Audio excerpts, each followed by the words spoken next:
Hello friends, आशा करता हूँ आप सभी बहुत हेल्दी हैं और बहुत खुश हैं। आज का एक वीडियो है जिस पे हम बात करेंगे कि मेल इनफर्टिलिटी क्यों बढ़ रही है।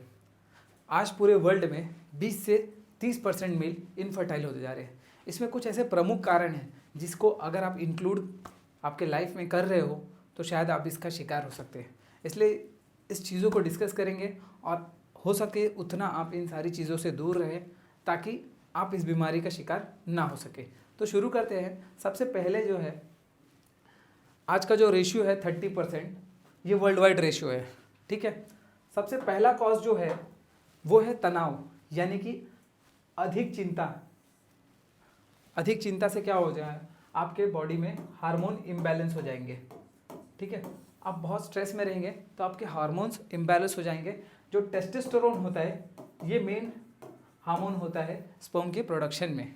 ठीक है, तो इसका सेक्रीशन जो है वो डिस्टर्ब हो जाएगा। इस वजह से आपकी स्पर्म की क्वालिटी ख़राब होगी और आप स्ट्रेस में रहेंगे, उसकी क्वांटिटी भी कम हो जाएगी। नेक्स्ट जो है हार्मोन का असंतुलन। ठीक है, तो इससे क्या हो जाएगा, मैंने आपको पहले ही बताया कि जब आप तनाव लेंगे, स्ट्रेस लेंगे, वर्क प्रेशर रहेगा, ऑफिस प्रेशर होगा या फैमिली प्रेशर होगा या किसी और प्रकार का प्रेशर होगा आपके ऊपर, तो इससे क्या हो जाएगा, स्ट्रेस बढ़ेगा। स्ट्रेस बढ़ेगा, हार्मोन के इम्बैलेंस हो जाएंगे और इसके वजह से जो आपके स्पर्म्स हैं उसकी क्वालिटी कम हो जाएगी।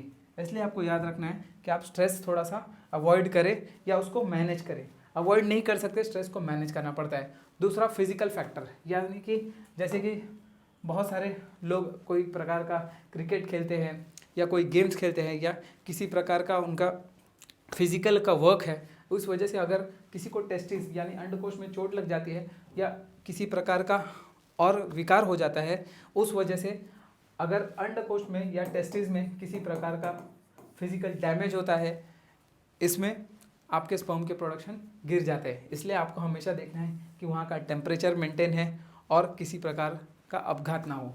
नेक्स्ट जो है जीवन शैली, सबसे इम्पॉर्टेंट वो है लाइफस्टाइल, यानी कि कैसा है आजकल का लाइफस्टाइल इतना बिजी है जिसमें हम एक्सरसाइज नहीं कर पा रहे।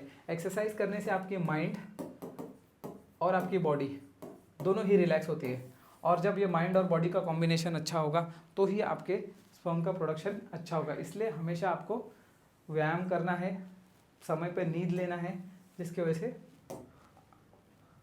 आपकी स्पर्म की क्वालिटी भी इम्प्रूव हो जाएगी।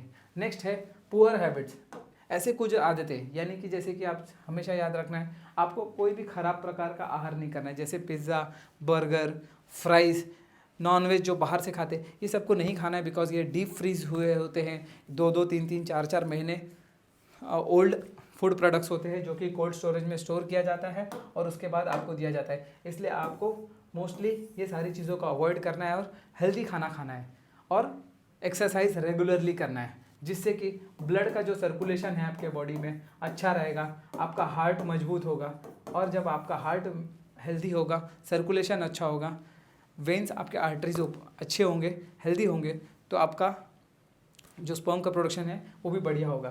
नेक्स्ट वो है मोटापा।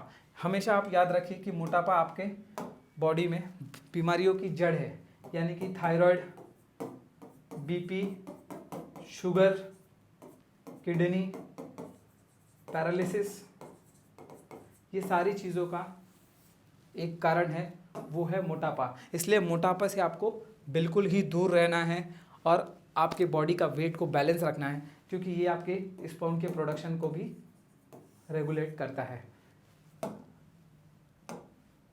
नेक्स्ट जो है इसमें हम देखेंगे कि स्वास्थ्य, कुछ ऐसे स्वास्थ्य समस्या है, जैसे मैंने आपको पहले ही बताया कि ये डायबिटीज़ जिसे हम डीएम लिखते हैं, हाइपरटेंशन जिसे हम एचटीएन लिखते हैं, तो ये सारे फैक्टर्स होते हैं जिस वजह से आपके स्पर्म के प्रोडक्शन कम हो जाएंगे। अगर डायबिटीज़ है तो नर्व्स, डायबिटिक न्यूरोपैथी हो जाती है, जो नर्व्स हो जाते हैं वो डैमेज हो जाते हैं, आपके वुंड की हीलिंग की प्रोसेस स्लो हो जाती है, वैसे ही आपके स्पर्म का प्रोडक्शन भी कम हो जाता है। ठीक है, कुछ केसेस में ऐसा होता है जो कि जेनेटिक होता है, यानी कि जेनेटिकली स्पर्म का प्रोडक्शन कम होता है, जो फैमिली से आता है वो भी आपको चेक कराना है।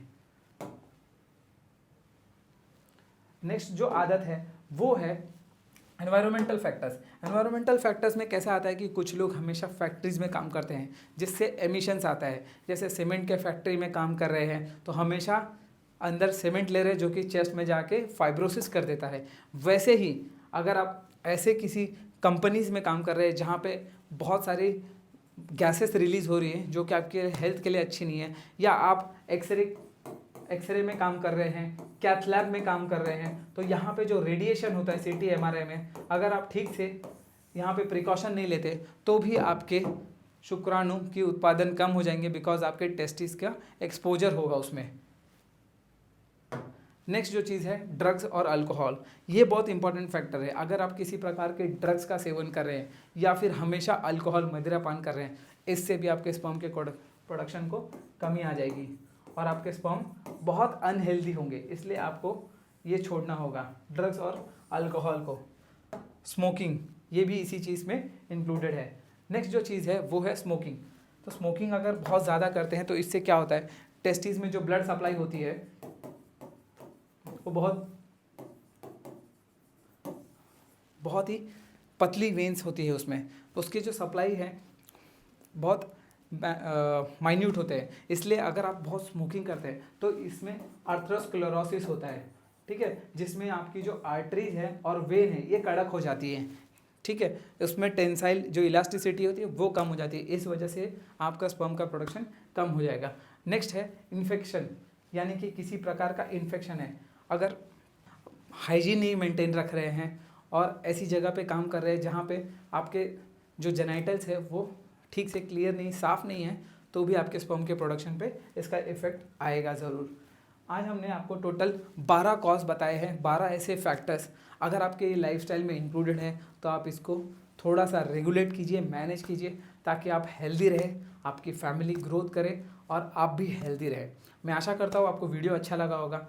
अगर आपको वीडियो पसंद आए तो लाइक ज़रूर कीजिए, शेयर कीजिए, हमारे चैनल को सब्सक्राइब कीजिए और अपने फ्रेंड्स एंड फैमिली में शेयर ज़रूर कीजिए।